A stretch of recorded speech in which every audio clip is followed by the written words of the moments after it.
आइए आज बात करते हैं अपन इंडियन कॉन्स्टिट्यूशन के पार्ट थर्ड के बारे में।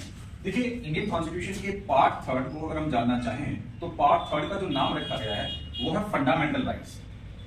Fundamental rights. और इस पार्ट के अंदर आप देखेंगे आर्टिकल 12 से आर्टिकल 35 के बारे में बात की गई। अब यहाँ पे आपको समझने की जरूरत है कि एग्जाम में आपसे एक क्वेश्चन पूछा जाता है कि इंडियन कॉन्स्टिट्यूशन का वो कौन सा पार्ट है जिसे मैग्ना कार्टा कहा जाता है। तो याद रखिएगा, मैग्ना कार्टा इंडियन कॉन्स्टिट्यूशन के पार्ट थर्ड मतलब फंडामेंटल राइट्स वाले पार्ट को कहा जाता है।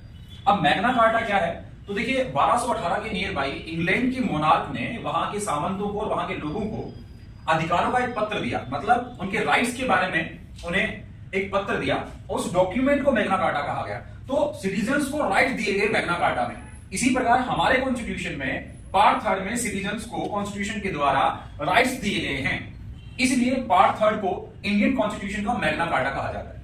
अब सवाल यह भी है कि इन्हें फंडामेंटल क्यों कहा जाता है? तो फंडामेंटल कहे जाने के पीछे कारण क्या है कि एक तो कॉन्स्टिट्यूशन में इनकी इंपॉर्टेंस को बहुत ज्यादा समझा गया है। क्यों? क्योंकि फंडामेंटल राइट्स वो राइट हैं जो किसी ह्यूमन बीइंग के ऑल आउट डेवलपमेंट के लिए इसेंशियली आवश्यक है, नित्यांत आवश्यक है। और इनकी आवश्यकता, इनकी इंपॉर्टेंस को देखते हुए कॉन्स्टिट्यूशन के द्वारा इनको प्रोटेक्ट किया गया है और इनकी गारंटी दी गई है। तो protected and guaranteed by the constitution, इस वजह से ये कैसे हैं? फंडामेंटल राइट्स हैं।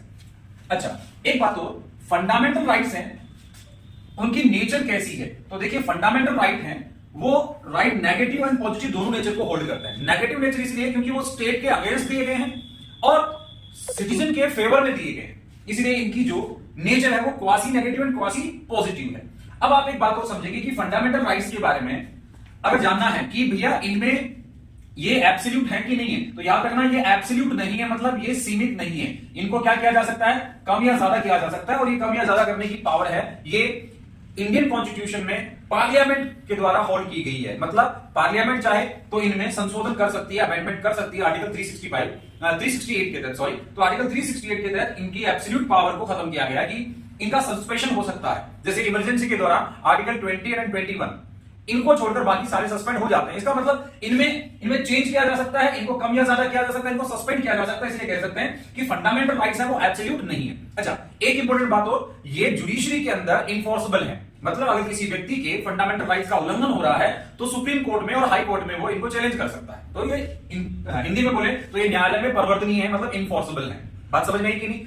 अब हम आगे एक को जानना चाहें तो सबसे पहले हम जो जानेंगे वो आर्टिकल 12 के बारे में जानेंगे। और आर्टिकल 12 है वो स्टेट को डिफाइन करता है। किसको डिफाइन करता है? स्टेट। क्योंकि जितने भी ये फंडामेंटल राइट्स हैं ये स्टेट के अगेंस्ट दिए गए हैं और सिटीजन के फेवर में दिए गए हैं। तो आर्टिकल 12 में ये किया गया है कि स्टेट किसे कहेंगे, स्टेट को डिफाइन किया गया है। और साथ में ये लिखा गया है कि स्टेट की जो डेफिनेशन के अंदर जो जो ऑर्गेनाइजेशन आएंगी वो स्टेट की डेफिनेशन केवल पार्ट 3 पर ही अप्लाई होगी।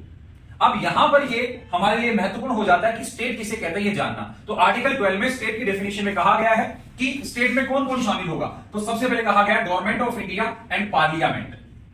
पार्लियामेंट इसका मतलब क्या? इसका मतलब है एग्जीक्यूटिव, सेंट्रल एग्जीक्यूटिव, मतलब हमारा प्रेसिडेंट, हमारे पीएम, कैबिनेट मिनिस्ट्री और अटॉर्नी जनरल ऑफ इंडिया, ये किस में आते हैं? एग्जीक्यूटिव में आते हैं, गवर्नमेंट ऑफ इंडिया में आते हैं। और पार्लियामेंट का मतलब है लेजिस्लेचर, सेंट्रल लेजिस्लेचर, ठीक है, मतलब विधानमंडल। दूसरा स्टेट की गवर्नमेंट, स्टेट गवर्नमेंट और स्टेट गवर्नमेंट की असेंबलीज, ये भी क्या करते हैं? लॉ मेकिंग का काम करती हैं। इसके अलावा कहा गया है लोकल अथॉरिटीज। अब देखिए लोकल अथॉरिटीज में क्या आता है? तो लोकल अथॉरिटी दोनों ले सकते हैं, अर्बन ले सकते हैं और रूरल ले सकते हैं। जैसे ग्राम पंचायत से शुरू करें, ग्राम पंचायत, पंचायत समिति, जिला बोर्ड, जिला परिषद है, ये आ जाती है। इसके अलावा म्युनिसिपालिटीज, नगर निगम, नगर पालिका, ये तमाम अथॉरिटीज लोकल अथॉरिटी के अंतर्गत आ जाती हैं। इसके अलावा एक हम बात करते हैं अदर अथॉरिटीज, ये बड़ा महत्वपूर्ण है। अब हम इनके बारे में डिटेल से चर्चा अगले वीडियो करेंगे, आर्टिकल टू आर्टिकल। आज के लिए आपको जो बेसिक इंफॉर्मेशन बतानी थी ये हमने यहां पर जानी, ठीक है।